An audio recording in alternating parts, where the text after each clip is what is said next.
has come to us and is going to talk to us about, now I'm not sure whether, while I did correspond with him about this, I'm not actually sure whether he's going to talk to us about the myths of time and time management, or whether he's going to talk to us about the myths of time and time management. So we do have to wait and see. But time and time management are both important to us all, and I'm personally really looking forward to hearing what you have to say, and I know there'll be a lot of interest in this, and hopefully we'll go away and time will be no matter. Thank you very much, Lee. Thanks very much for giving me some time this afternoon to have a chat to you about my topic. First on the Beach is my company. I won't go into all the details why it's called that, but I've been working with lots of businesses and organisations over the last 35 years, helping them unleash the potential within their organisations. And certainly one of the key focuses on that is our perceptions of time and how we manage that resource, as people call it. So I'm what's loosely called an entrepreneur. I started with absolutely nothing, and I've still got most of it left. But that's a different story. So the topic today is the myths of time and time management. And certainly it's fair to say that we have different perceptions of time. And I do want to break down, I suppose, some of those maybe fixed mindsets in terms of time. But before we do that, what I do want to do is a very simple exercise. I do this regularly at the workshops I run. It's a brain-eye coordination test. It just helps get the grey cells going. So I'm wondering if you might take one of those and pass them around. We'll start one from this end as well. Now, I don't want you to turn this over. I want you to leave it face down if you would. I'll explain the rules of the test in a moment. I also don't want you to mark the page in any way, so if you've got pens in your hands, can you please put them down? Okay. This is a very simple exercise. I've done this over the last 30 years, I've done this literally thousands of times. And in a moment, I'm going to ask you to turn that page over, and I'm going to give you 1 minute. And during that minute, turn it over. Sorry. During that minute, no, the other way, not yet. I was talking to you. Okay, so everybody got a copy? All right, so in a moment, I'm going to give you 1 minute. I'm going to ask you to turn that piece of paper over. And on the other side, you'll find randomly laid out on that piece of paper 50 numbers from 1 to 50. And the exercise is very simple. Without marking the page, handling it, using your fingers or pens, just your eyes, I want you to locate sequentially number 1, then 2, 3, 4, 5, through to 50. Very simple exercise. Now again, having done this for over 30 years, I know statistically that in a group this size, probably 2 or 3 of you might not get to 50 in the minute I've allocated. That's okay, because you don't have to repeat your score to anybody else. And you get the chance to do this exercise 3 times. So if you don't happen to get to 50, and the 2 or 3 of you that don't, that's not a problem. You've got a chance to practice it again. And for those of you, the rest of you that get to 50, you'll have a chance to improve your time that you get to 50. Does that all make sense? Okay, so I'll give you 1 minute. Don't turn it over yet. And your time starts now. Remember, don't mark the page, just use your eyes.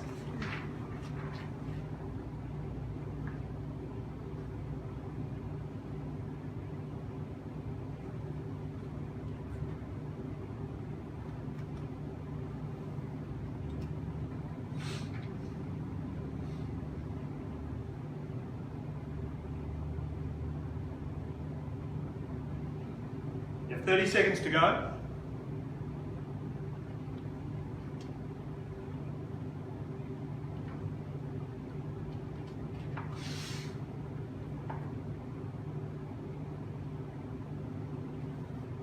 $15,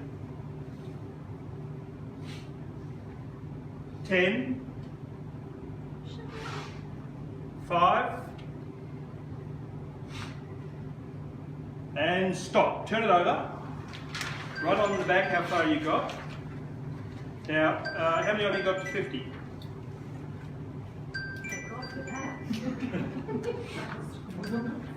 That blew that statistic, didn't it? Alright, so right on the back how far you got, then leave it face down, because we're going to do it twice more. The before we're finished. So, okay, that's interesting. Very nice group of people. Okay. Yeah, I'll think about that one. You don't like to be normal. So I've heard. Yeah. Who's heard the term perception is reality? Familiar with that? What does it mean? Means what you see is how it is, or how you feel about it, or how you perceive something to be. How you perceive something to be is how you see it in the world. It's our perception of the world. Not just, of course, the physical things, it's also about information, about knowledge, about people, etc. Would you agree? Okay, so perception is very important to us. It's certainly driven very much by our mindset. And I'd like to talk just very briefly about the 5 key drivers that we have in life. First is our beliefs, our core beliefs, which are critically important. What do they generate? What do they give rise to? Values, yeah. Emotions. Firstly, they give rise to our thinking. Our thinking comes from our beliefs. Yeah, and those thoughts also give rise to, as somebody said, which these two make up our mindset. They give rise to our emotions. Now, the emotions generate what?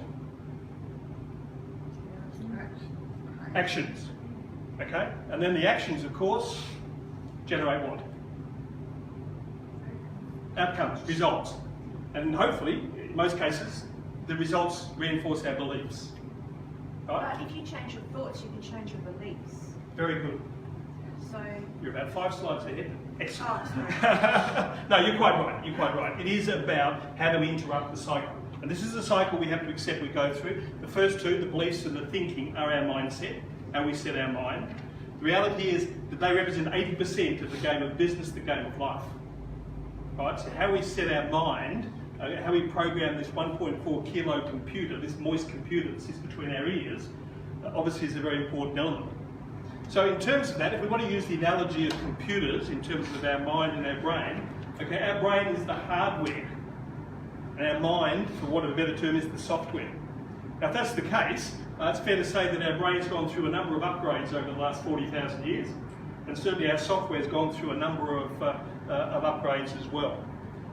But why am I sort of referring to this? The first one is, as humans, we have a frontal lobe, which amongst all the species is unique. Why is it unique?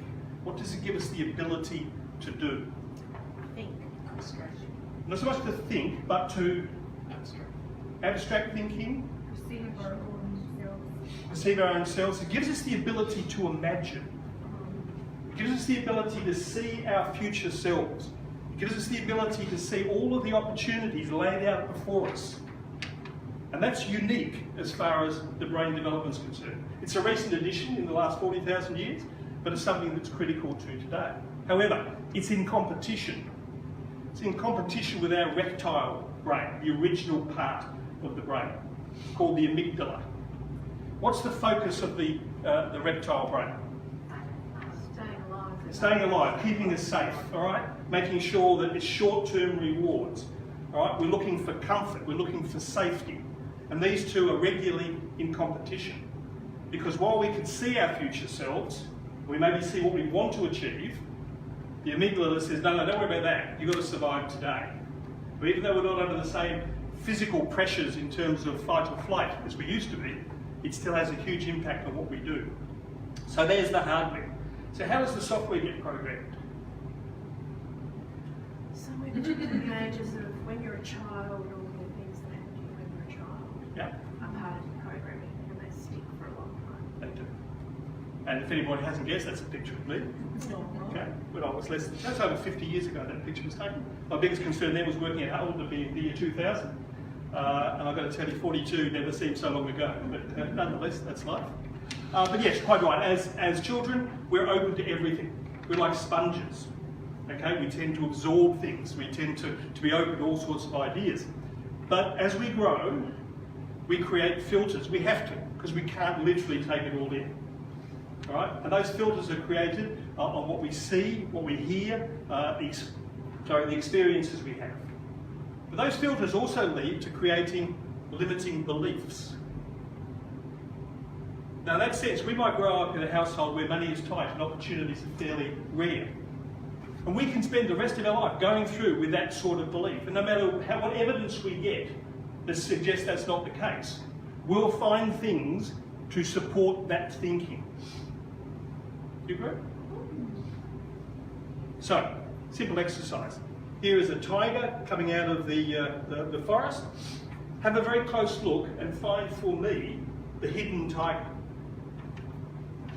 Have a close look, see if you can find the hidden tiger.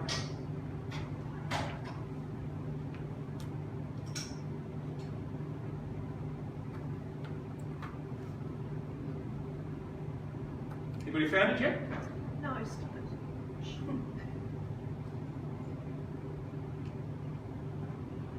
No? Is there a hidden? Is he lying? No, he's not. What are you looking for? Stripes. Stripes? You're looking for stripes in the forest?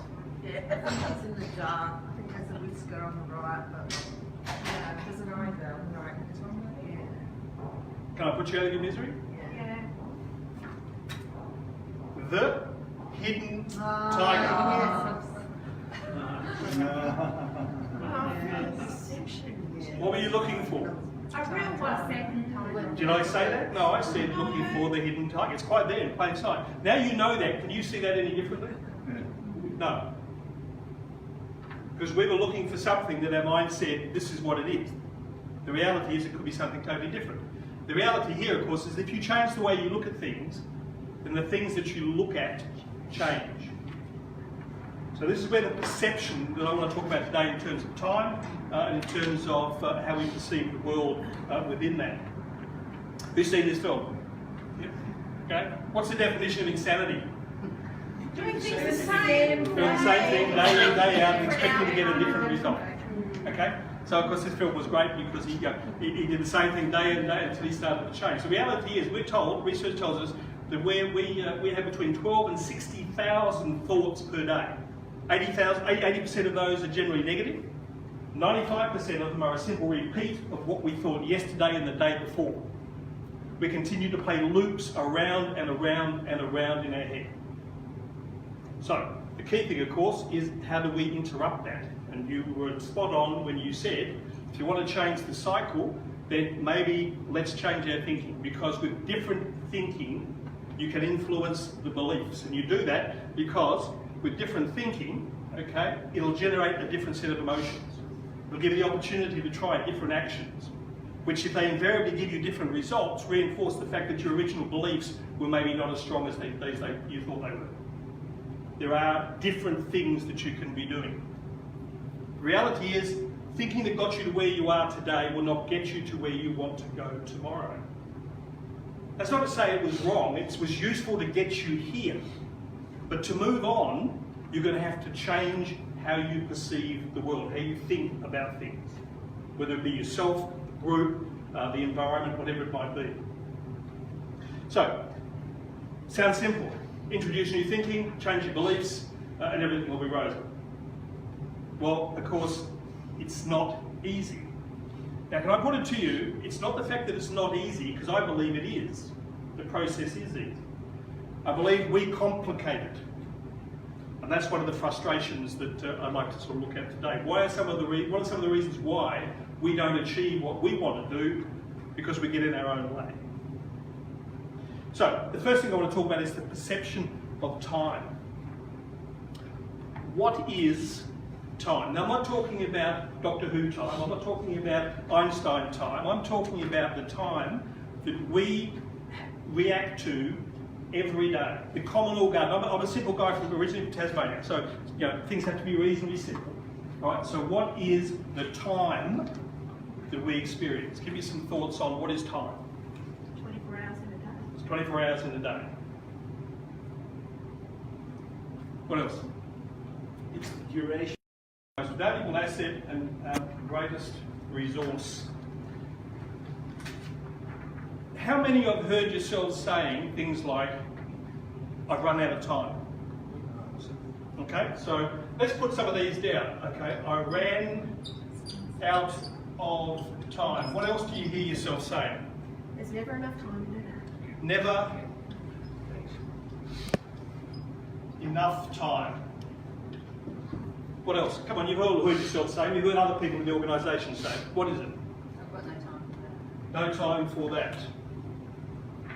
Time flies when you're having fun. They've always got time for me. Sorry? They've always got time for me.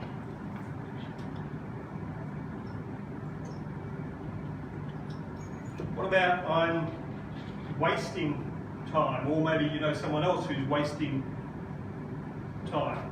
Time for. Time poor. Okay. Sorry? Time limited. Right, that'll probably do, running out of space. But I'm sure we could add lots and lots and lots. Okay, so we hear ourselves saying these things. I want to come back to that in a second. Time, our greatest asset, and most valuable resource. What are some of the other assets and resources we have available to ourselves? Either in the organisation, as individuals, in life. Sorry? Finances, so money. People. Money. People. What else? Mental capacity. Okay. Right? Intelligence. Capacity, say intelligence, knowledge, etc. What else? Resilience. Resilience. IES. Double L. No. Network. Network. Capacity, resilient network. Land. The traditional stuff. Health. So here's what I want to say. Yes? Infrastructure. Infrastructure. Okay. Now, I don't know about you, it's been running for a long time, but when I was growing up, I used to watch a program called Sesame Street. I used to have a little session on that said, one of these things is not like the other. Can you guess which one? Who would like to take a stab? Which one's the odd one out? Which side? These assets and resources, which one's the odd one out? You know. Time. Time. Is it? And if it is, why? I thought that was a hint. No, that's the first one, yes. Okay, sorry. I just... That's okay. Is it as this time you can't change, but all the other things you can? Do we have some consensus for that? Yeah. All these others, what can you do? You get more money, You get more. you get more people. Yeah, if they disappear, you can find more, you can grow them, you can reduce them, okay? These resources and assets, okay, are renewable. Time is not. It travels in how many directions? One direction only. All right. Now, I want to put to you the first myth buster for today, and that is, as you probably guessed, time is neither an asset nor is it a resource. Fact. Full stop. I'm happy to discuss it. My belief has always been time is neither an asset nor a resource. What is it? You describe a liability. No. It's not an asset, it's a resource. It's a measurement. A measurement of what? Time is a measure. A measure of what? Opportunity? Sorry? It's a life. Life. I believe strongly, and I have done for many, many years, that time is not an asset or a resource. Time as we know it, as we use it, has one simple purpose, and it is a measure of our life. I'll explain a bit more about why I say that in a moment, but think about it. When the universe was created billions of years ago, a clock started ticking somewhere. And ever since, it's been counting down, okay, the life of the universe, the life of the earth, and the life of everybody and everything that has ever lived on it. And it will continue to do so until the universe is no more. So in that sense, time is a measure of decay.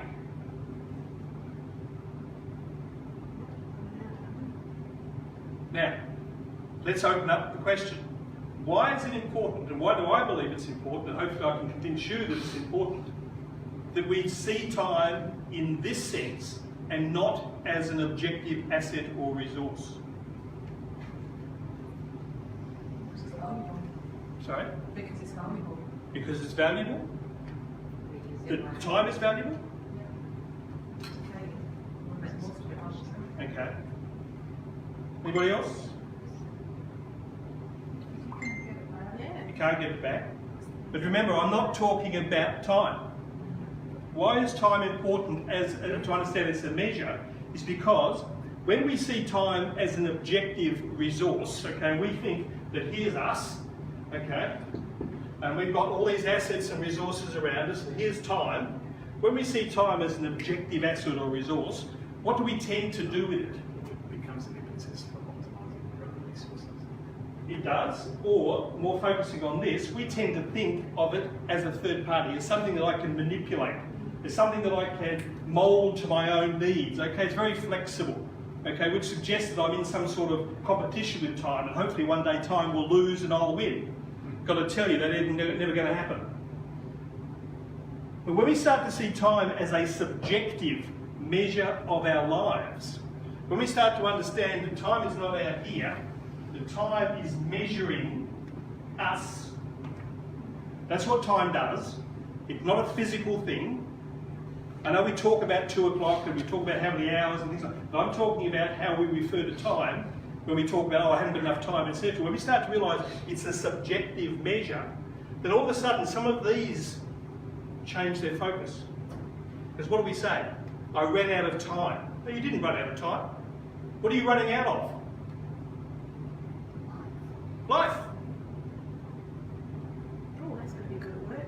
Sorry, I ran out of life to do that. Never enough time. Never enough life. Okay? I've always got time. Have you always got life? Yeah, you should do. It's about your priorities, which we'll talk about in a second. Time flies. No, time doesn't fly. What's flying? My life. Okay, are we wasting time? Yes, we do. And we see that's okay because time is this objective thing out here. It's a resource. No, it's not. What are you wasting? Your life.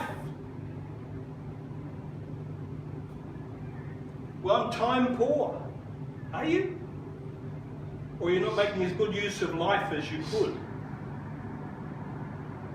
Time limited. We're all life limited. Yeah, I know I'm getting a bit sort of down in the mouth here, but I mean, I'm asking you to consider the perception that we all hold, okay, because the reality is, I've lost the screen. It should come back.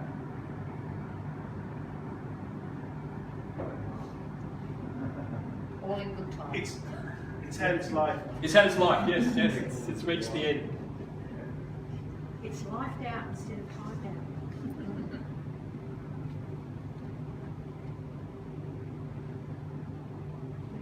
It's just gone to sleep.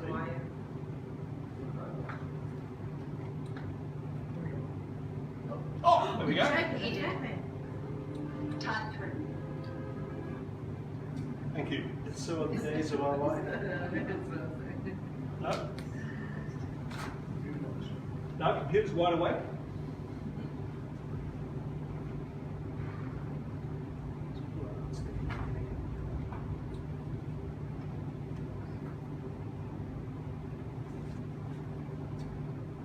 Pull it out, chuck it back in again.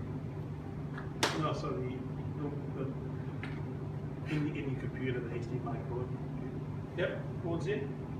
Yeah, I was just wondering whether it just stop recognising when you pull that up.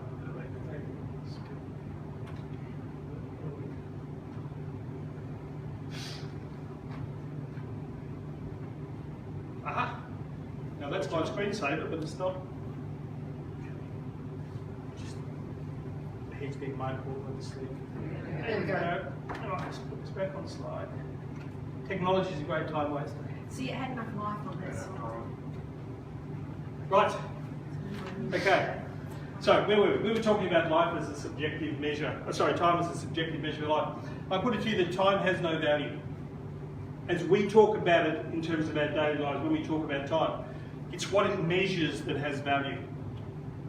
Right? And the other thing that I want to debunk as far as the myth's concerned is this thing called time management. Now I know this because I ran a very successful time management company, built from scratch, ran it for 12 years, okay? But we weren't talking to our students about time management. We were talking about how they manage their life more effectively across business and everything else they wanted to do. Because that's what it's about, not time management. So, before we go any further, I want to do that numbers exercise once more. Now, don't turn it over yet. Same rules apply. I'm going to give you 1 minute, and I'll get you to turn it over. I want you to locate from 1 again. Do not start where you finished off. See if you can improve your score, and hopefully help you with this statistics. All right, so your minute starts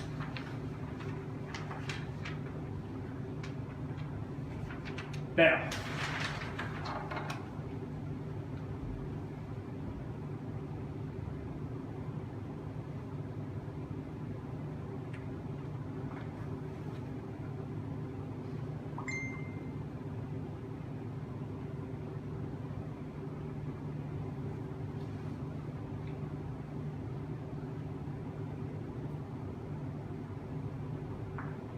You got 30 seconds to go.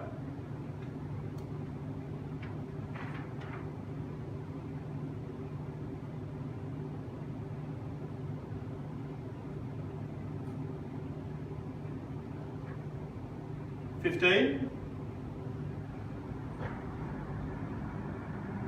10, 5, and stop. Right on the turn over, right on the back, how far you got? Anybody improve their score that time? Yeah. Anybody go backwards? Yeah. Okie doke, right. This is just not working out, but that's alright. What's the safest time to be alive? Now I'm talking statistically from a point of view in terms of age. What's the statistics? What are the birth death certificates they call them? Sorry? For children, it's 10. Well, actually, for children, you're quite right. It is 10. Very good. What was the question? The question is, what's the safest time to be alive? In the Western world, okay, based on actuarial tables is what I was thinking of. The safest time to be alive is a 10-year-old, because clearly we've got past the sort of the infant death situation. We haven't got into teenage years where we go crazy and do stupid things. The safest time to be alive is a 10-year-old. Now, if we could extrapolate mortality rates for 10-year-olds through to the rest of our lives, the average man and woman would live between 4,800 and 5,200 years. That'd give you plenty of time to be productive, get everything done you wanted to do, wouldn't it? Who's up for that? What sort of body have I got? I'm not sure, that's a good point. But who's up for that?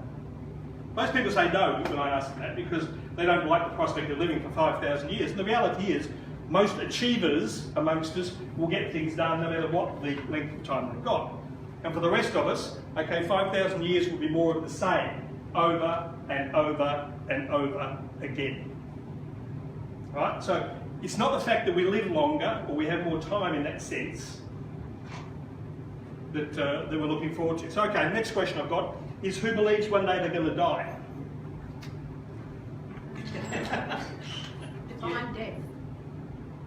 Death. Everyone believe they're going to die? Nobody know what Methuselah's here? Okay. Who'd like to know when? No.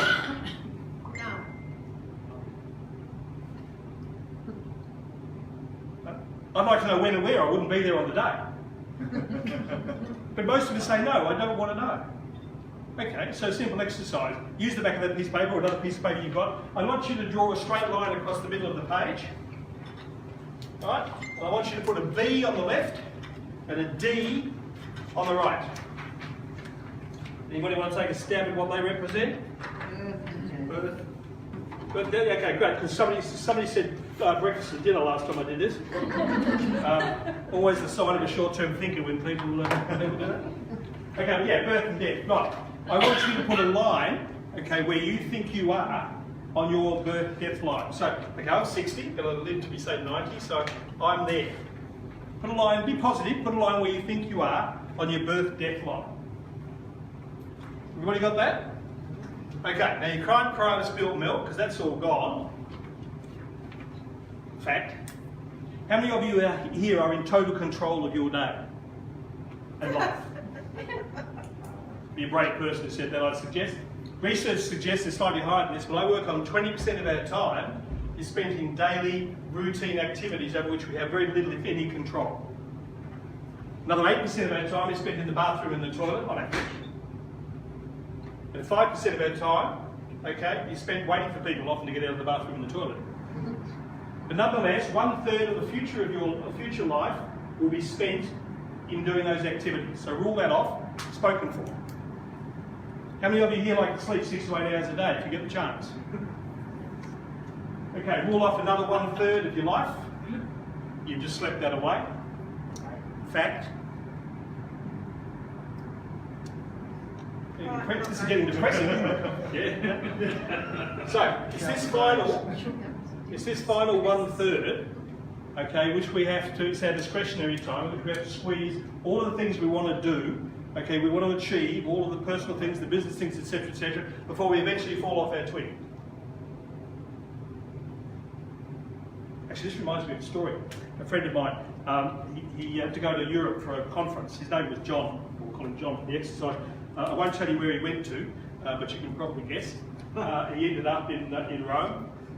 And during the conference that day, they didn't expect anybody big wigs to show up, but who should pop his head round the door in the afternoon? But the Pope, and he said to everybody, how's it all going? And they all had a chance to have a few words with him. John was a bit of a cheeky chappy, so he asked the Pope when it was his turn, tell me, are there any good golf courses in heaven? The Pope looked at him with a wry smile and said, well, I'm not sure, I need to get back to you on that one. They didn't think anything more about it. They finished their day. Next day, coming into the room, there was John with two of his friends. And as they entered, he saw on his table a beautiful white envelope, beautifully handwritten script on the outside. So while the other two went off to get their coffee, he opened the envelope, believing what he thought it was. It was a letter from the Pope. Pulled the parchment out, beautiful piece of parchment, huge grin on his face.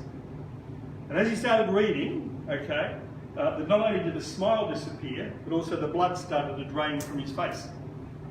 He dropped the piece of paper on the floor and he ran from the room. Now the other two wondered what was going on, so one of them went over and picked up a piece of paper. There was only 2 short paragraphs written on it. It said, my son, I have good news and bad news. It says, the good news is there are some fantastic golf courses in here. He says, the bad news is I've seen the tee-off schedule, you're in next Tuesday at 10 o'clock. So why did John run from the room? Golf practice. Really good. Golf practice? Have some fun before he fell off his perch. What did he realise, given the limited amount of time he had left? He didn't want to spend it in the golf. He had more important things to do. That's a fact. More important things to do, so he was not going to hang around here because he now knew there was a limitation and he knew when that would be. Reminds me of a story. A friend who had a discussion with a lady who she found out was terminally ill. And she said to her, how do you cope waking up every morning knowing you're dying? And quick as a flash, the other lady came back and said, how do you pretend every morning waking up believing you're not? Now, I'm not suggesting we live every day like our last. You'd have a hell of a lot of fun, but you'd burn yourself out in a week. But I suggest understanding that life is a finite resource helps us make better decisions. We have to adopt that understanding, that perception. It has to become part of our thinking. Now, people say to me, why are you so passionate about time and this whole issue of life, etc.? There's only one answer there. My dad, great guy, okay? Born in 1919, worked hard, raised 4 kids, was in the Second World War, taught me a lot of things about values, etc. He was fit as a mallee bull when he retired at 65. We had no worries about whether he was going to sort of fade away in retirement. He had all sorts of things planned. Dead at 67 from pancreatic cancer. I just started my business career in terms of my own businesses, my own consulting, had a young son, and it really stopped me dead in my tracks and said, okay, what does this mean? And how do I think about going forward from here? And every day, okay, it's a matter of going, hey, I broke a record this morning. It's another day I woke up. I'm trying to try and increase the record tomorrow by also waking up. But it is a finite resource, and understanding the value of that, not of time as a measurement of anything else but ourselves, helps us to make, I believe, better decisions. So I want to talk about how we make that a practical outcome in the rest of this afternoon. But first things first, let's do that numbers exercise for a third and final time, and then let's talk about it. Now don't turn it over yet, come on. Right, now the rules are the same. You have 1 minute, start at number 1, see if you can improve your score. Okay, which I hope some of you do. But your time starts now.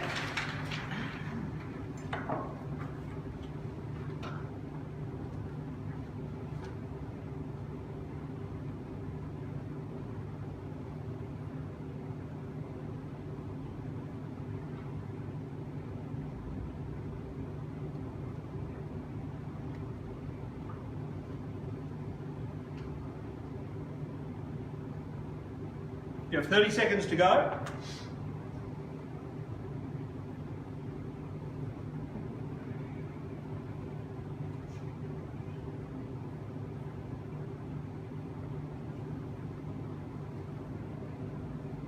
$15.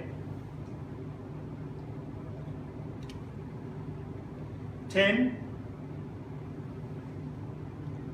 5. And stop. Hold shut. Turn it over right on the back how far you got. Now, who increased their score? Who went backwards? Who doesn't care anymore? Okie doke. Righty. Okay. Now, what relevance does that have to what I'm talking about, if anything? Yep. Okay, let's go back and maybe ask a few questions and let's get some discussion going on it. The outcomes. There was no numbers missing, by the way. All 50 numbers were on the page. There was nothing missing. Did anybody think they couldn't find a particular number because it was there? It wasn't there? Okay, they were all there. Now, in terms of life and in terms of business, what might be the analogy of going, okay, all the 50 numbers were on the page? Let's get our thinking and caps on. What might be referring to, particularly maybe in terms of business? Everybody's got the same amount of whatever. Everybody's, The same amount of whatever. yeah. That's one element. What else?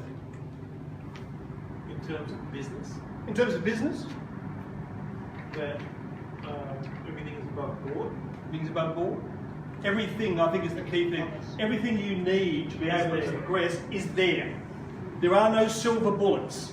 Don't wait for the world to change. You will have it all available to you. It's how you use it that's the effective measure. Right? Okay, first point, there is nothing missing. All right, competitive streak. Who wanted to beat everybody else in the room to 50? Yeah. Yeah, there's always a couple. Right? But that kind of disappeared and I have low self-esteem now. Well, I hope to improve that in a moment. Okay, but the reality is we do have a competitive streak, some of us more so than others. All right? I want to put it to you that in real situations you should not compete with others. No, it's not. Compete with the 6 inches between your ears. Okay? Look at improving yourself, look at improving what you do, how you do it, as part of a team, as part of an individual. That's where the competition and the winning comes from. Okay? But I said it was simple. I said that this exercise had been done thousands and thousands of times over the last 30 years. Okay, and it was a simple exercise. I lied. Simple as that. Well, you lost my trust now. But what might that suggest? Okay, I lied. I said it was simple. Let me explain a bit more about that in a second before I totally lose your trust. But what might that suggest? I lied. What does that suggest? So you set us up for failure. Okay. Now that's a very good point. One that I would like to totally debunk, and I'll come back to that. But unfortunately, many people have a perception that they're being set up for failure. But yes, many could perceive what I did as setting you up for Set failure. us up to stretch us. Set you up to stretch you. What I'm also driving at, of course, is that people do lie. People will lie to you because they have their own agendas. Now, I'm not suggesting that you should check everything everybody says or does, but I'm simply asking you on occasions to maybe qualify and make sure that what you're doing is relevant because it may be someone else's agenda that you're following and not one that you need to follow. Yes? Yes. Okay. Frustration. Who was frustrated when I kept chiming in? 15, 10, 5. How many of you really wanted to say, shut up? I did. You did actually, but not very loudly. Why didn't any of you say, shut up? Yourself. Everybody else is more polite. Yeah, like, come on, this is interactive people. Come Well, on. you're standing in the front of the room with a position of authority. You hope I am. Yeah. You hope I know what I'm talking about. Why else? Nobody wanted to appear that they weren't doing well, Ah, there's a good point. except for me. Why else? Why didn't you say shut up? Because I knew we were doing it. You've done it before, so that's a bit unfair, Rowan. Oh, no! Just He still didn't get it, but he's done it before, which is probably a sad indictment on distract your concentration. But I was distracting your concentration anyway. See, at the end of it, you could have said at the end of the first minute, next time you do this, don't talk. Just give us the 4 minutes. But nobody did, right? You didn't want to be seen to be interrupting. You assumed that there was something here, etc., etc. Now, I want to put it to you that any of you could have spoken up. But in a group, sometimes we don't want to speak up because we don't want to appear like maybe everybody else has got to 50 and I'm still on 12 and I'm wondering what the hell am I doing? I don't want to appear to be maybe inadequate. I don't want to rock the boat. But can I put it to you that in a group like this, sometimes everybody else is waiting for one person to open their mouth and say something that everybody else is thinking? And maybe sometimes that should be you. Maybe you need to have a bit of courage and go, hang on. I'm not getting this, so next time be quiet. There's an alternative. I can do this myself. But it's life interruptions and distractions. Yes. You know, and we have to learn to continue with focus and concentration. Yes. Or we learn to do something about it. Irrespective We learn to stop and go, hang on, I'm not happy with this.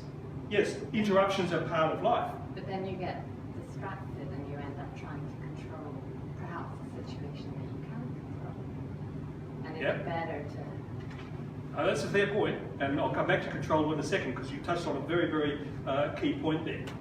But the key thing I suppose I'm getting at here, just in this particular exercise, is that don't be scared to ask a question, make a comment, because it may change the whole complexion of what you're all sitting in. Concentration. Who got more numbers in the first 30 seconds than the last 30 seconds? Yeah. Why? Because you said 30 seconds to go.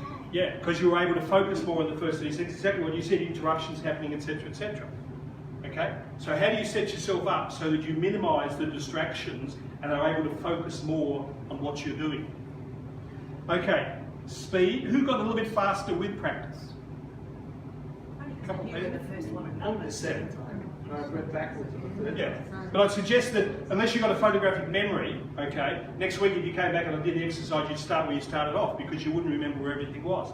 Okay, last question. How many of you did what I asked you to do? Now this is not a trick question, this is a genuine question. Did you all do what I asked you to do? No, What did you do instead? I actually didn't go by sequence. I actually looked at numbers and then found them backwards and said, all right, there's 7, so I know 7 is there, and then I looked around for 6 and so on. So I didn't actually go through the sequence.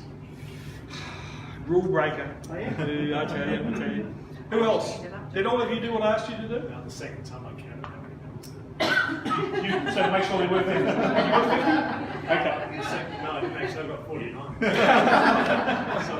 So, not in the right order, but you got the 50. Okay. Now, this is a question that goes to what somebody was saying over here. Why did you do what I asked you to do? And this is not a trick question, this is a totally genuine question. Half an hour, 45 minutes ago. Why did you all do what I asked you to do? Because you want to follow the rules, and if you get it right, you follow the rules to get there. Yeah. What else? To challenge my memory. Challenge your memory. Why else did you do what I asked you to do?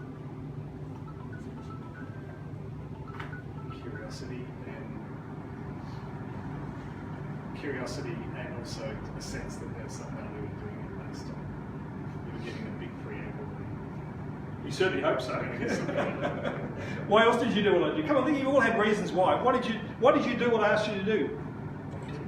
You didn't, that's right. Because it's an exercise in your house. It's an exercise, so the environment obviously has set you up to follow the rules, to follow the leader, etc., etc. And you certainly hoped, if I knew what I was talking about, that I might explain what significance it had, if any. Okay, so what would happen, remember the rules? I said you do it 3 times. You didn't have to reveal your score to anybody else. You'd have a chance to practice it.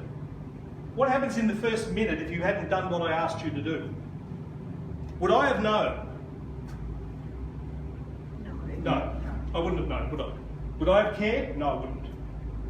But what might have happened in the first minute if you'd not done what I'd asked you to do, but simply looked at what I gave you? Turn the piece of paper over. Have a look at the screen. All 50 numbers are laid out in a systematic zigzag pattern. It gets slightly closer together as the numbers go up and then comes down again. All 50 numbers are in a systematic zigzag pattern. But because none of you were prepared to slow down long enough to look at what you'd been given, but was so engrossed in rolling your sleeves up, doing what you were told, getting into it, making it happen, beating everybody else in the room, you missed the obvious.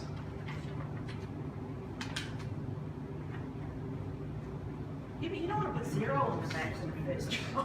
I didn't get it. I got 7. I did look at the pattern the third time. Third time? Okay. Yeah. If the first minute you had spent looking at what I gave you and you'd worked out that there was a pattern, what would it have meant in the second and third go? Follow the pattern. You may not have got to 50, but every time you did the exercise from then on, you will be getting more effective with the system until after a while you got to 50 without a problem. Yeah, but I was done because I actually got the zigzag up to 7, and then I thought it went round. Yeah. So I didn't actually see it. I got the zigzag, but didn't get it. Didn't register. So But do you see what I'm driving at? We get so caught up in terms of our perceptions of the world, perceptions of where we are, who's responsible, who I'm responsible to, etc., that quite often we don't slow down long enough to look at what we're trying to do and ask some obvious questions, make some obvious comments, and reassess. Now, you don't do that on everything to make a change. You do it to make sure what you're doing is the most effective use of your resources. You with me on that one? Or have I? No, you just got to sit down and try to do things an easier way, look at alternatives rather than what it's always. Yeah. Just because you're doing it that way all the time doesn't necessarily mean it's the best way. There may be alternatives. Right? So all 50 numbers are there in a systematic pattern, but we need to slow down and look at what it is we're doing. Asking, why am I doing this? Is there a better way of doing it? Is there a system I can employ? Because if you don't, then, although I talk about first on the beach is the ultimate, okay, if number 50 was the beach, whatever that beach is for you or your organisation, the freedom, etc., or what you want to achieve, wouldn't getting from 1 to 50 as quickly and as effectively as possible be the goal you have?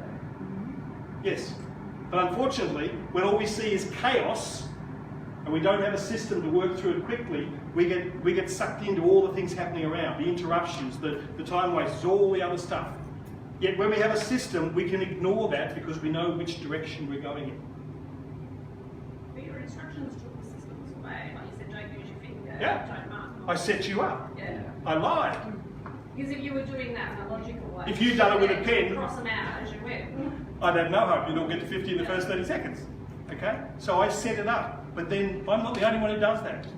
Life does that. Okay? And it's how you react to it that's the important part. So what are the takeaways?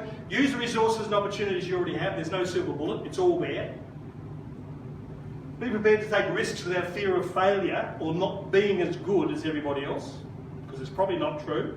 It's a perception. You're going to add perfection doesn't actually exist. No, it doesn't. Perfection doesn't get you progress. Just because something is simple, don't underestimate the effort required to do it.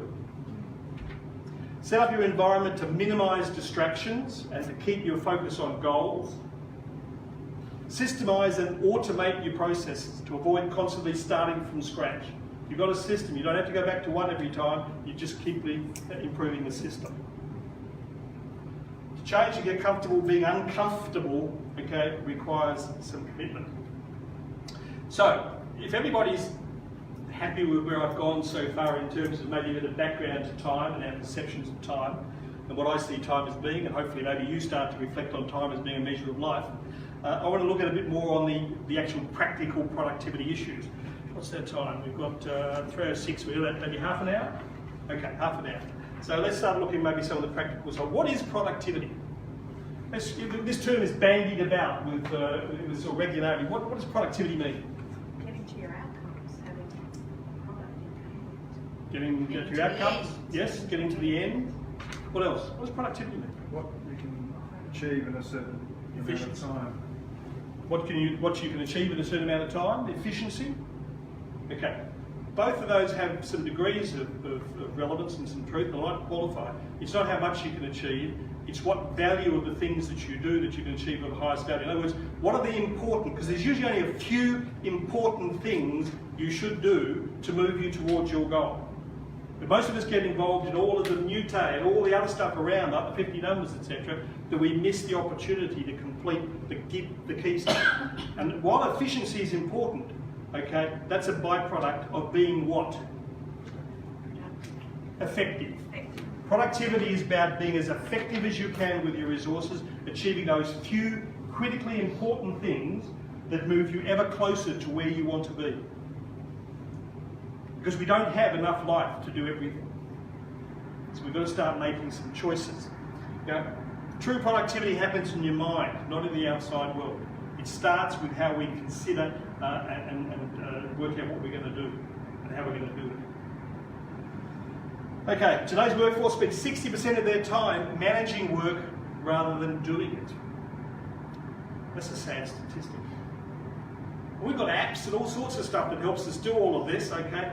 But that's not the key thing. The key thing is working out what's important, what are priorities. Now, I want to do a mind exercise here. I want you all to close your eyes.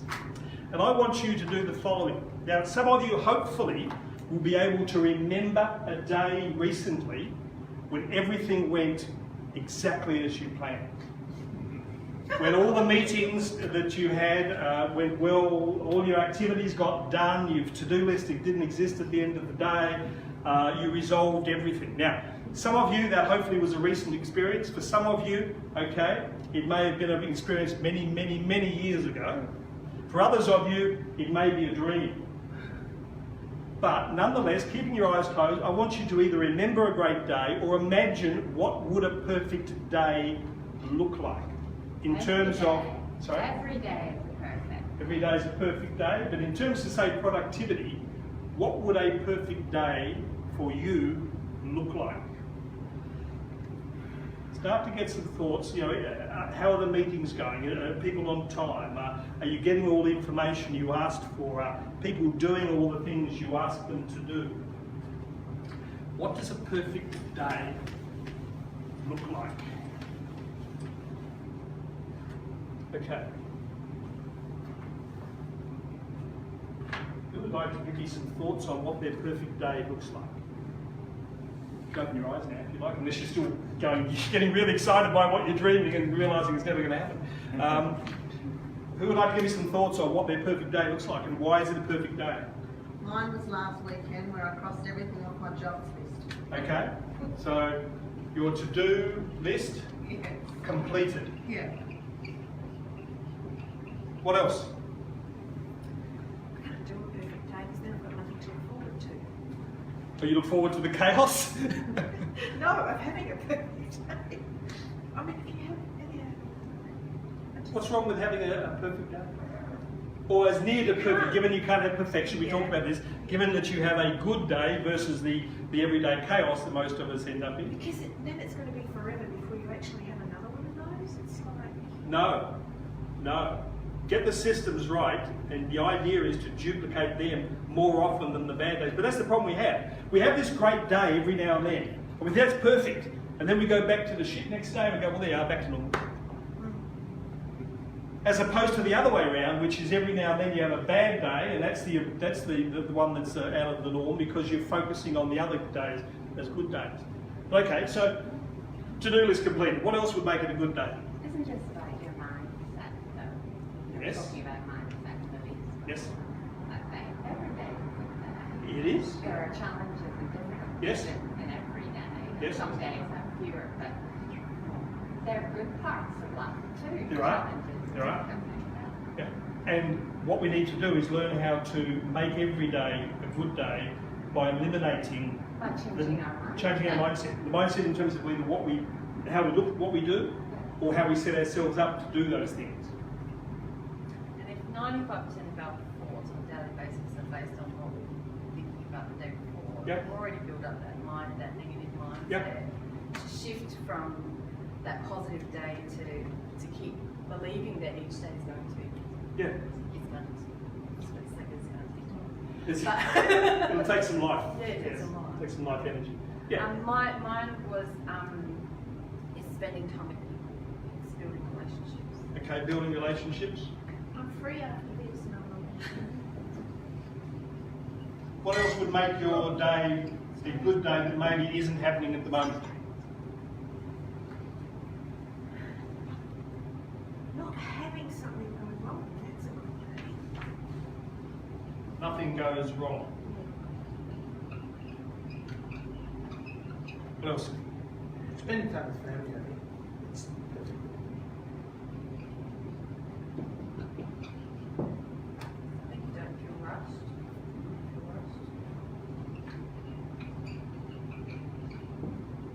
How do you think that could be achieved?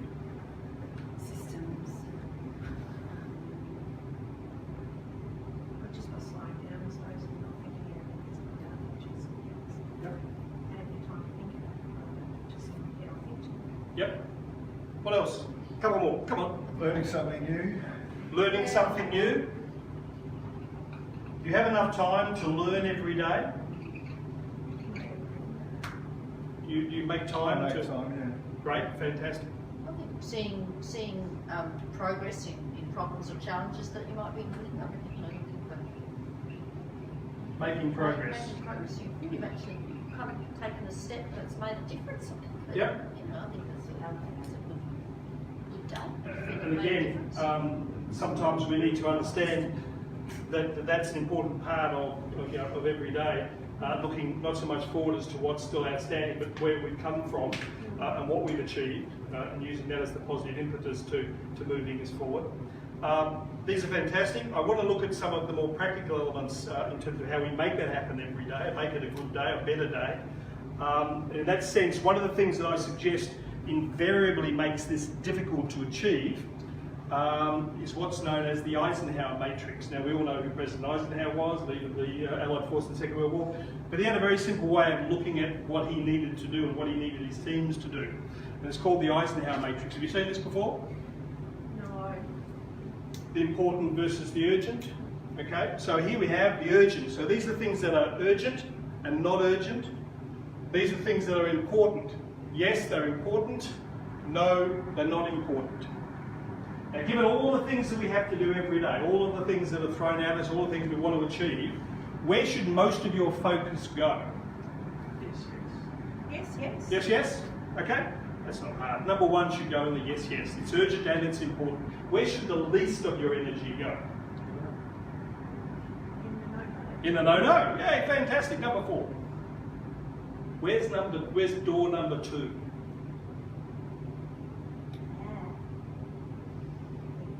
Yes. Where's door number two? Yeah, the urgent. Who wants to put number two up here?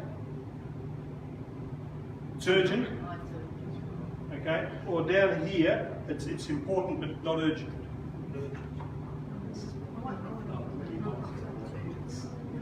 It's not important, why is it urgent? Someone else thinks the same. Someone else.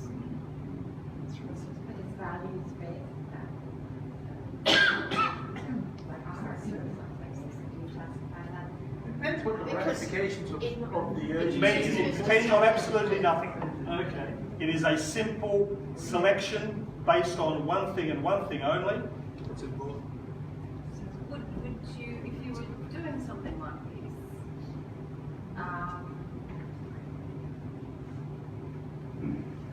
crisis response? Well, Well, yeah, I'm just sort of Yeah, wondering yeah. if I was applying this in my life and what I was applying at work, what might be important to me. You reckon it'll be different? Just, that's a question. Yes, no, that's fair enough. Yeah. Who wants to put number 2 up here? Hands, show of hands. I want to do an urgent no. Is that where the urgent no is? That's what. Which I one? would go with. Up in here, okay? It's urgent.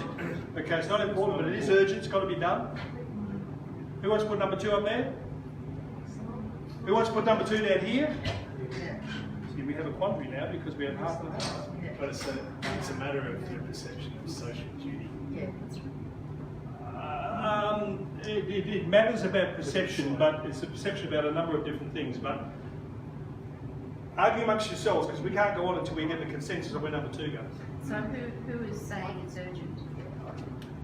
Does it really I matter? don't know. Does it really matter? In what way? Well, because they're both no's.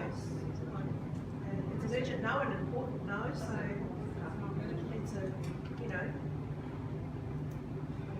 it's either it's urgent and important, so you do that, and then. It's urgent, but not important. It's urgent. It's got to be done. It's urgent. Yeah, that's right. It's almost Is that more irrelevant important really, than it is? because The urgency is irrelevant. for you to internalise that it's urgent, it becomes important. Yeah, maybe. If someone's telling you something and they're saying this is urgent, you need to do that, it becomes important to you to Why? do that.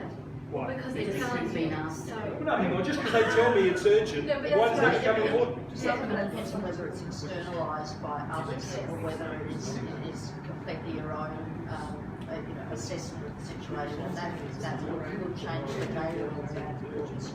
Okay, can I ask everybody, give me an example of what is urgent but not important that becomes important to you. WHS. WHS? Why is that urgent but not important? Well, it doesn't. It's not what I think I'm there for. But then it becomes important when it becomes urgent. If that makes It sense. becomes important when it becomes urgent. Doing training for a certain date doesn't feel, even though it is extremely urgent. Yep. But dealing with a crisis situation is what becomes associated. It becomes important when it becomes urgent. It's not important when it's not urgent. I think they It's a no, so it's a no. correlate. Okay, so you're suggesting it should be down the bottom? It's important but not urgent? Yeah, but it's almost not. It's almost It's urgent, but not not the best way. Can I suggest, urgent. okay, most of us will spend the vast majority of our time in number 1 where things are both urgent and important. And in your roles, I suggest most of the things are urgent and important. They'll take up most of your day. Okay. However, there will be times when you have some additional resources available. Okay. I want to know where do you put it. You don't put it down number 4 because that's the busyness. Okay, where you do absolutely nothing and achieve nothing. But where do you put number 2? Once you've finished all of the urgent and the important, do you go to things that are important and not urgent, or do you now resolve to do the urgent things that at this stage are not important?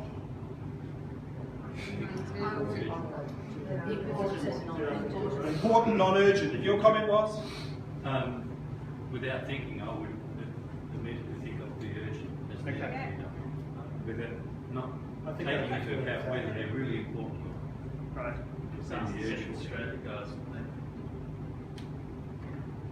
Not sure whether they probably can hear us, unfortunately. They can respond. They can respond. Yeah? Alice Springs, do you have a thought? They've gone home. No, Yes. they're on the same. Wasn't important enough. It's really urgent. It's really urgent, not important. Okay, now I don't want to labour this too long because we're going to be running out of time, so to speak. But can I suggest to you, and while I take your comment about the first thing you do is go to urgent, okay, not necessarily considering the importance, all right, that is an incredibly dangerous thing to do. Now, as I said, most of your time is going to be spent doing number 1, but I have to say, with the strongest of convictions, with the greatest of beliefs, and with a mindset drawn of 35 years of doing this, that number 2's got to go down there. If you've done all the urgent and important, the next thing you've got to do is do the things that are important but have no sense of urgency attached to them whatsoever. And And the number 3 goes in there. And the reason number 3 goes in there is because when do you do number 3s? When they become important and urgent. Just because they're urgent has no relevance whatsoever. Now, let me qualify that. It may be urgent to somebody else and may be important to them, and if they can convince you that it's important to you, it's in number 1. But if they can't, do not do it. Because you've got more important things to do. Yes? This is a word thing. No, it's not. It's understanding what firstly is important, then looking at the level of urgency that might be attached to it. If there is no importance in what you're doing, do not do it. The other thing, of course, is the significance, because number 2, the important stuff, okay, there's important stuff I've got to do tomorrow, and I'll keep ahead of that. But also, there may be some important stuff that doesn't impact for 6 months. Commit some time to doing that as well, because that impact is going to be strong and long felt. Yes? That's in front of the boat. Yeah, it's understanding my future self. I need to respect my future self. What am I going to do that's going to be make my future self look back and be happy, as opposed to my future self looking back and thinking, why the hell didn't you do that when you had the chance? Because nothing's changed. What is urgent is seldom important. Now, is everybody generally in agreement with what I'm asking you to think? Generally agree with the word. Yep. I'm just thinking I should change my emails to say important, not urgent. Well, yeah. Or if we struck a roadblock here where... Okay. Everybody comfortable? But you need to spend your life in here and not address any of these unless they appear in here.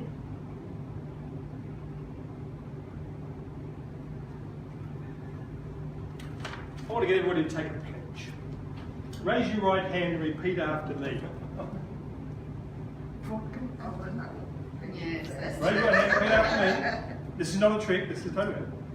I pledge, from this day forward, my days will be filled with number 1s and number 2s. And further, I will help my colleagues wherever possible to spend some time every day doing a number 2.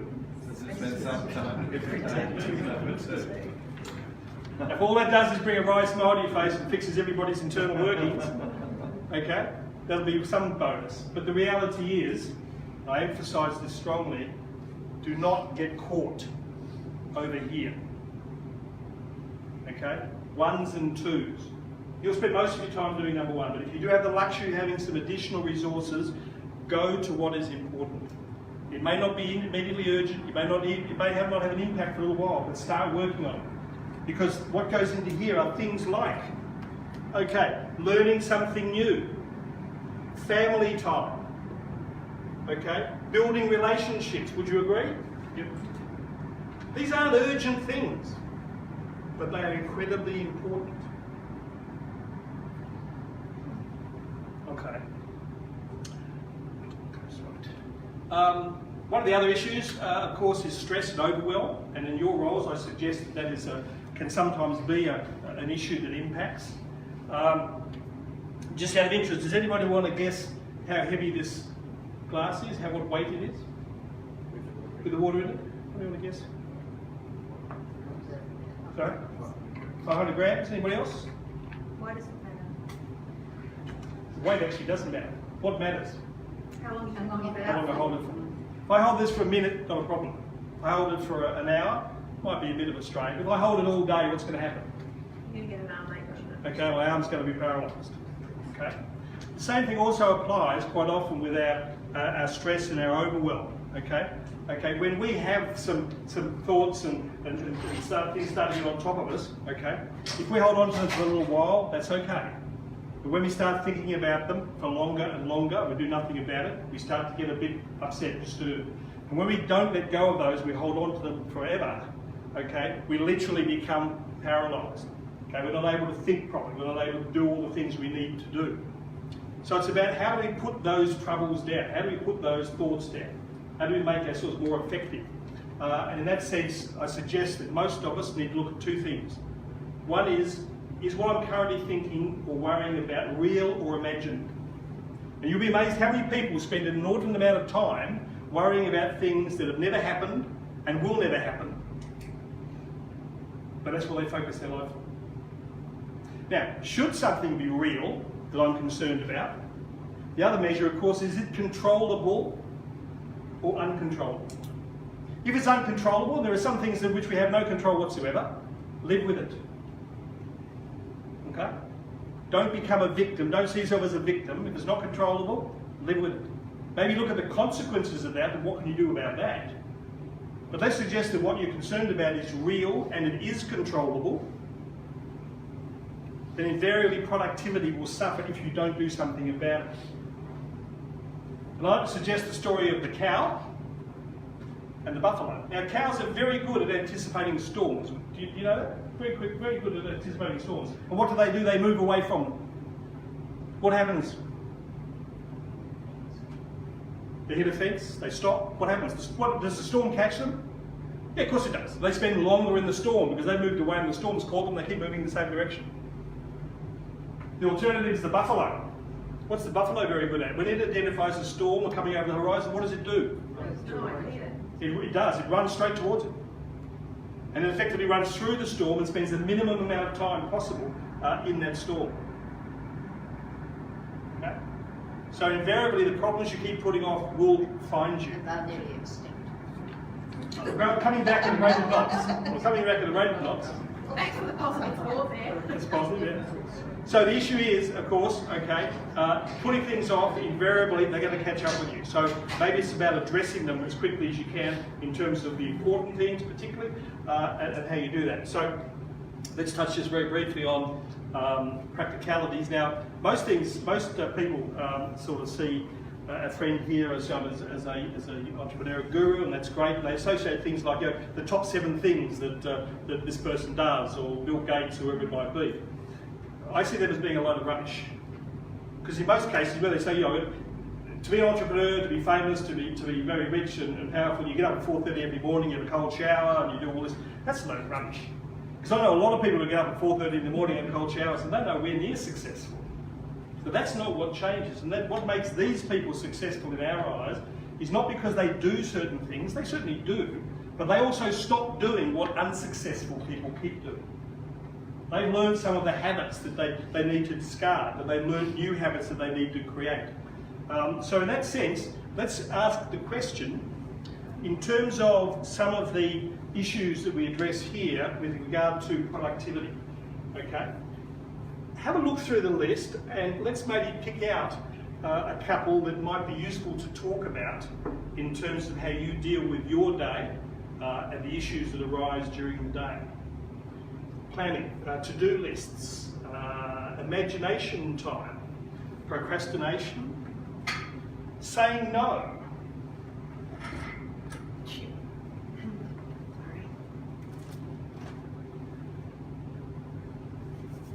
There's a couple I'd like to look at just briefly, but has anybody got any particular ones that resonate? I'd probably like to know what the D5 process is. The D5 process? We can do that.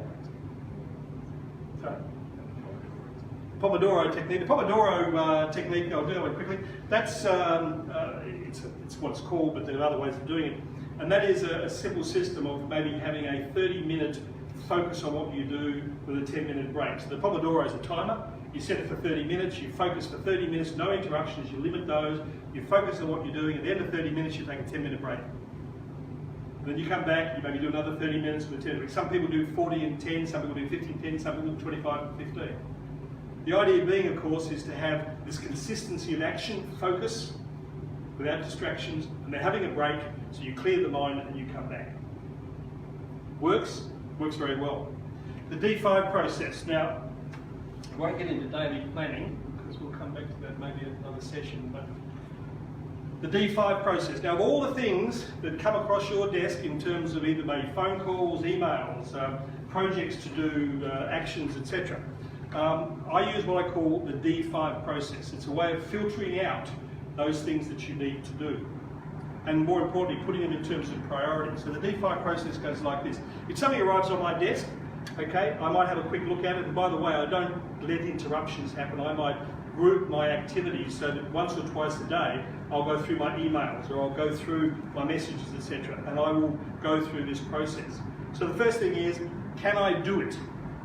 If I can do it because it's important enough to do now, I'll do it. But if it's not important, maybe it's urgent but not important, I can't do it now, okay, can I dump it? Because let's face it, some of the stuff that comes across your desk that you put to one side and I hope you might get to it, you should have dumped at the first point you had. So if I can't do it, can I dump it? Okay, if I can't do it because it's not important enough, I can't dump it because it's got to be done, can I delegate it? Now I'm not sure what opportunities you have here for delegation, either down the line or up the line. Watch out, Jim. All right, so I can't do it now, I can't dump it because it's got to be done. Can I delegate it? If I can't delegate it, you want to guess what the fourth one is? That's done.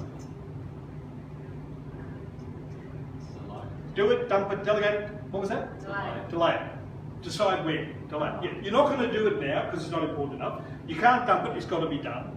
You can't delegate it because you've got to do it. Then stop thinking about it. Decide when you're going to do it. Now that could be tomorrow, could be next week. If you've got a diary, put it in the diary. Okay, next Tuesday, make an appointment with yourself to do this, and then forget about it and come back to doing what you've got to do now because it's the most important. Do it, dump it, delegate it. If you can't do that, decide when you're going to do it and forget about it. And the last, you might not get this one because this is called design it out. If you're getting regular interruptions or regular activities or regular things coming across your desk, then ask yourself the question, is there a system that I can employ that would design this out? Maybe it's an email that you answer every few days. Maybe there's an automated response you could put in place. You see what I'm getting at? Design it out as an action. 5 Ds. Does that make sense? Easy to employ, but again, you've got to create the habit. What's a good thing about a habit? Very hard to break.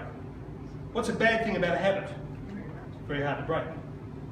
So the issue is, how do you create good habits versus bad habits?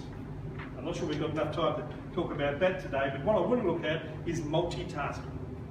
Now, how many of you here see multitasking as a critical part of your role, given today and everything that you've got to do? Who sees multitasking as a critical? Who thinks they're good at multitasking? Yeah? Yeah? Yes? No? Maybe? You never actually do two things at once. You allocate time for each task. Okay. Do you? Or meant to. Meant to. Let's do a simple exercise. I want you to pair up. Okay, so 2, 4, 6, 8. 6 is perfect. 7, Trevor, down the back, but that's okay. Now, one of you, okay, I want to do the exercise. Does everybody else have a clock or a watch or timer that you can time? Okay, so I want you to pair up. Okay, I want one of you to do what I'm going to ask you to do, and I want the other person to time them. Okay? Dumping there? Is it dumping or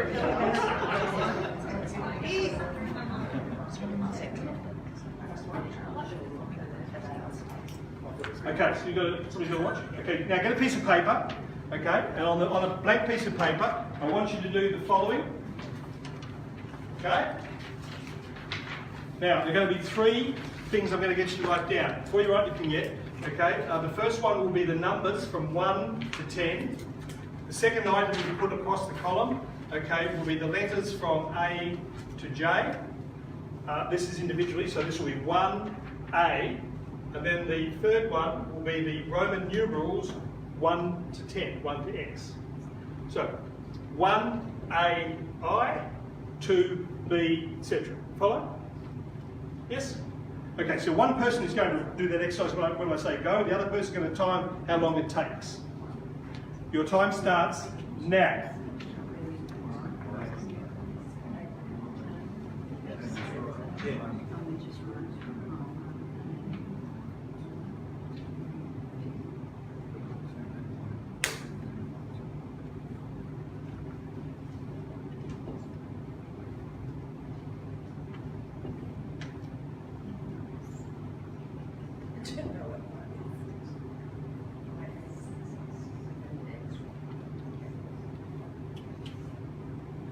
Got time? Excellent.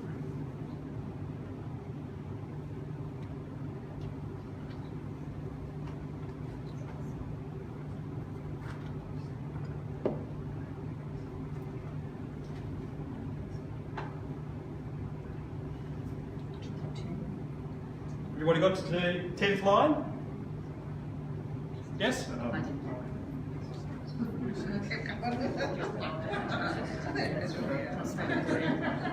Yes, everybody done that? Yeah. Okay, so you've done 10 lines, 1A1, 2B2, 3C3, etc., etc., all the way down to 10JX. Yes? Okay, now, either on the other side of the piece of paper or roll it off and start underneath. Okay, I want you to repeat the exercise, so the same person is going to time it, the person who does the exercise is going to do it again. Don't write anything yet. Because what I want you to do is I want you to do it in columns. I want you to go 1, 2, 3, 4, 5, 6, 7, 8, 9, 10. I want you to go A, B, C, D through to J. And I want you to go I, 3 through to X. So instead of going across, you're going to go down 3 columns. What happens if you didn't follow the instructions of the Oh, that's exactly what I would have done. I went down. You do that the first time, yeah? And you do it the other way this time. Okay, so when it's ready to go, your time starts now. Go down in columns.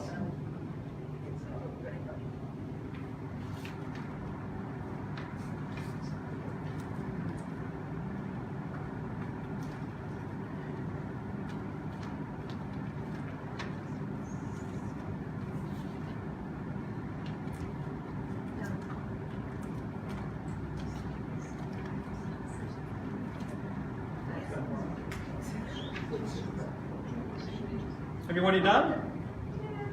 Okay, now those with the timing, you probably try and work out if you can what percentage the second time is of the first.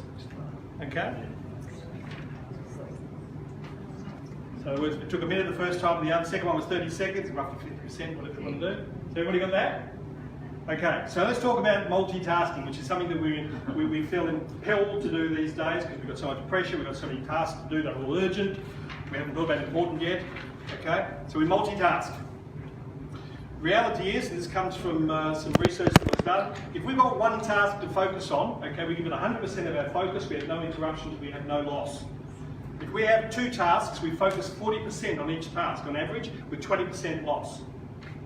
That goes through with 3, 4, and 5. So if we're doing 5 tasks, we're trying to do them all at once. Now, I'm not talking about, texting someone while you're cleaning your teeth. I mean, that's not the sort of multitasking I'm talking about. I'm talking about the key things that are happening during the day, where you've got people talking to you, phone calls coming in, you're trying to do an email, etc.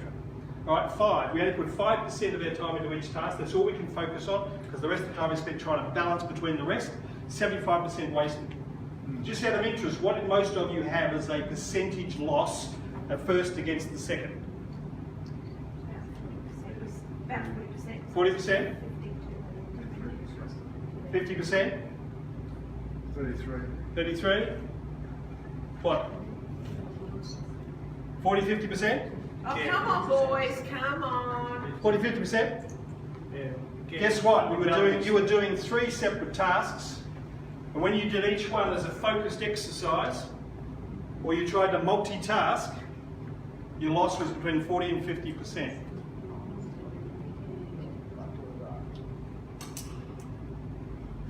So, I'm not lying. Statistically, you proved the point. But what it does reaffirm, of course, is that we believe that multitasking is a necessary part of our roles if we're going to achieve everything we want. I have to put it to you quite bluntly, okay? The human brain is not set up to multitask. Do not kid yourself. The only person that you're robbing of opportunities is yourself. Yes? Okay. So next time you're asked to do 3 or 4 different things, all right, work out what's the most important and do that first. Either the rest of the stuff you either do it, dump it, delegate it, decide when or design it out, and then go back to what you were doing because it's still the most important thing you should be doing. See, David, I just volunteered for the guys, so instead of having a glass of wine, cooking dinner and making conversation with my wife, I should just focus on drinking wine. Well, I knew that was going to happen. Yeah. She might disagree on the importance of that versus the rest, but But by the time he's finished the bottle, it won't matter to him. that's true. Yeah. By the time he's finished whining. See about that later, you'll have lost all that percentage. Okay, sure. So we need to start, I mean, we're doing time management, so I need to be conscious of finishing up in the next 3 or 4 minutes. But is there anything else on that list? We've covered the D5s, we've covered the idea of multitasking, the Pomodoro, to-do lists. I could spend hours talking about to-do lists. I don't know which of those is the most important, maybe as a one-off that we could touch on and maybe throw a few ideas Would you say around. you could spend hours talking about to-do lists, you'd like to talk about the effectiveness of The it? effectiveness, how you become effective, how you spread out the joy and make them happen. Because the biggest problem is, and one of the things up here was never getting to the bottom of your to-do list. Right? I'm going to tell you, the reality is you never will. Do not try to get to the bottom of your to-do list. That's what causes stress and overwhelm. Because you go home not looking at how much you did today, but how much you still got to do tomorrow. But I've got to tell you, I operate on a very simple system. I have 2 to-do lists. I have a major to-do list. At the end of the day, I plan what I'm going to do tomorrow. I pull off the most important things, the 4 or 5 important things that I must do tomorrow, and they are on my to-do list for tomorrow. I forget about the rest, it's not relevant.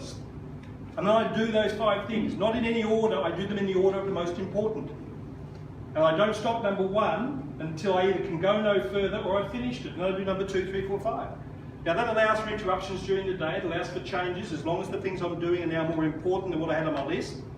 And most days I go home having completed those 5 things.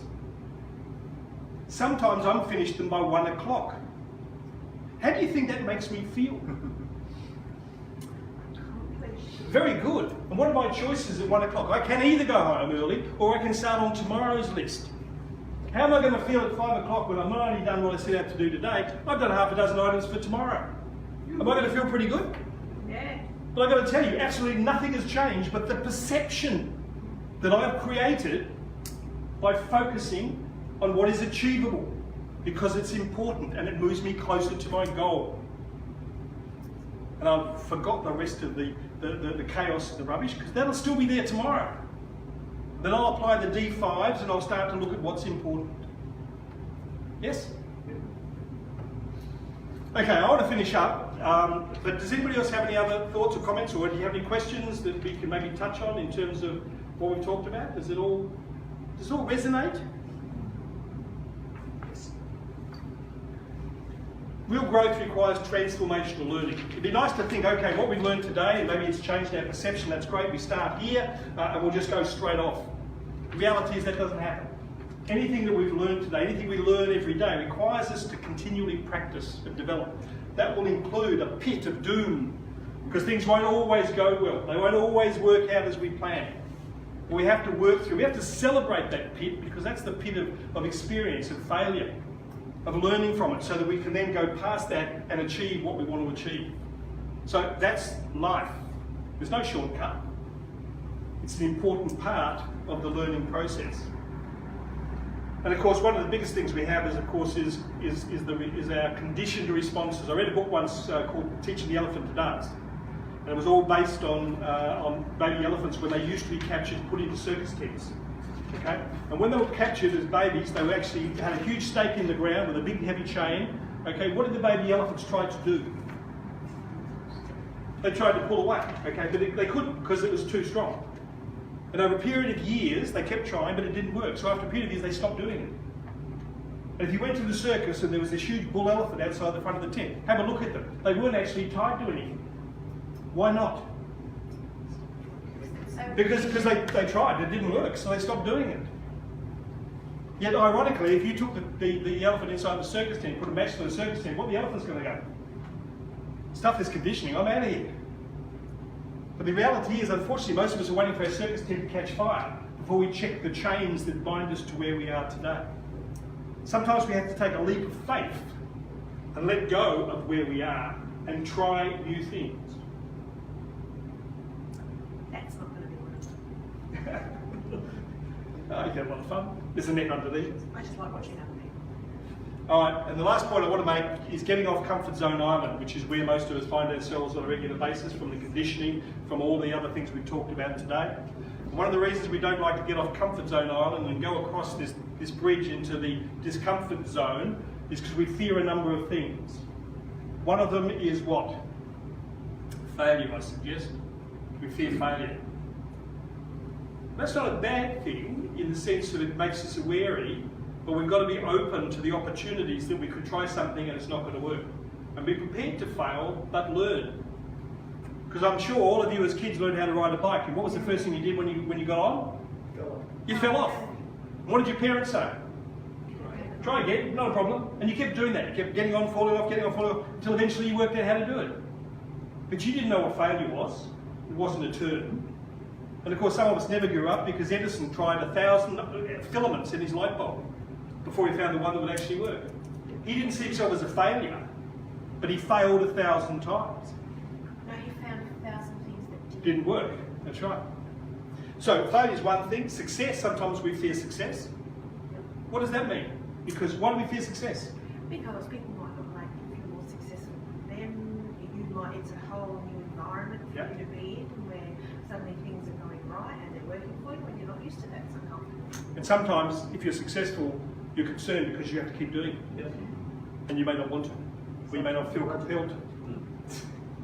Sometimes it's what other people create issues for us. Why? Because they don't want us to leave their comfort zone. Right? They'll tell us why things won't work. Because if you're successful, it means they've got to do the same thing. And they don't like that. So they'll tell you. So my key thing here is don't fear being different. Fear fitting in with mediocrity. Strive, test the comfort zone. Okay, and of course, risk of loss. Most of us, unfortunately, hold on to what we've got today because we're so scared of losing what we've built. Ironically, we hold on to things that we don't even like, but they're ours, whether it be life or whether it be possessions or whatever. Okay? Butch Cassidy and Sundance Kid, great film, all right? These two guys standing on the cliff, okay? Butch says to Sundance, let's jump, okay? Because they're surrounded by soldiers who are about to shoot them, all right? And Butch says, no. Well, no. He says, why? Because I can't swim. And he laughs at him. He says, you kidding? He says, the jump will probably kill us. The fall will probably kill us. So not being able to swim is not an issue for not getting out of your current reality. But if you don't change your current reality, in their cases, they're going to be dead. Now, the question is, your current reality is not going to kill you, but it's going to put you under a hell of a lot of pressure. Sometimes you've got to take that risk, and sometimes we just don't know how lucky we are in terms of to be where we are today. There's no risk involved in going forward. All we can do is learn. So my last closing comment and my question to you would be, in terms of today, and I'll leave you with these thoughts, we don't even have time to discuss it in length. What are you doing because it's always been done that way? What are you doing because you're simply comfortable doing what you're doing? What will you start, stop, continue to do or develop that will transform your mindset and program your brain with new thoughts that influences your beliefs? Which is what we talked about at the very beginning. What changes do you need to make to optimise your outcomes? Or is everything okay? She's right, business as usual, I'm happy.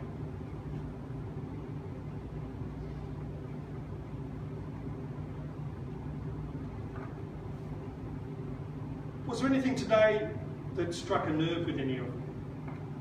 What maybe was one item that went, yes, that's important?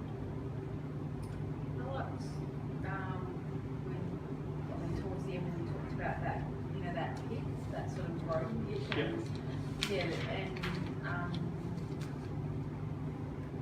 that cemented some things. Like thinking about things, and I think that makes me feel a bit more comfortable with the uncomfortableness of that. Yeah. You you only ever really learn and change when you get to the edge of your comfort zone, when you stretch yourself beyond what you're able to do today.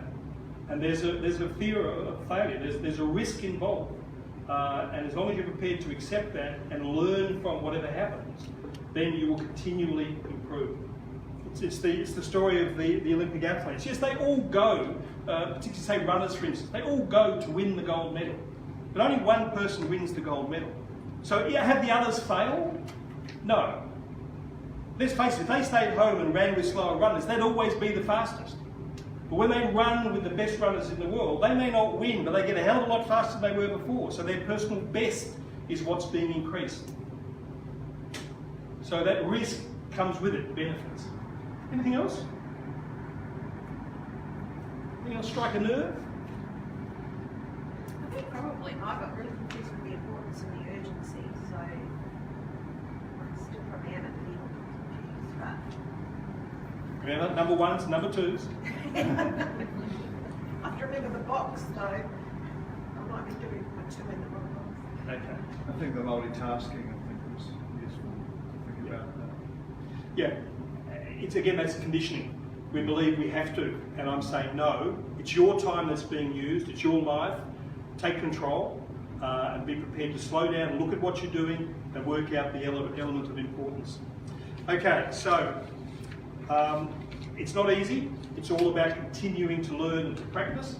And I certainly believe we should all carry a sign. I do.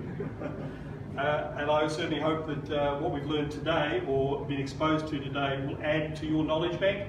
It will allow you to try new things, to venture outside your comfort zone, to maybe look more knowingly at the value of time in terms of your life and what's important to achieve before eventually we fall off into it. So thank you very much for the opportunity to talk to you, and I wish you all the best in your future endeavours. Thank you.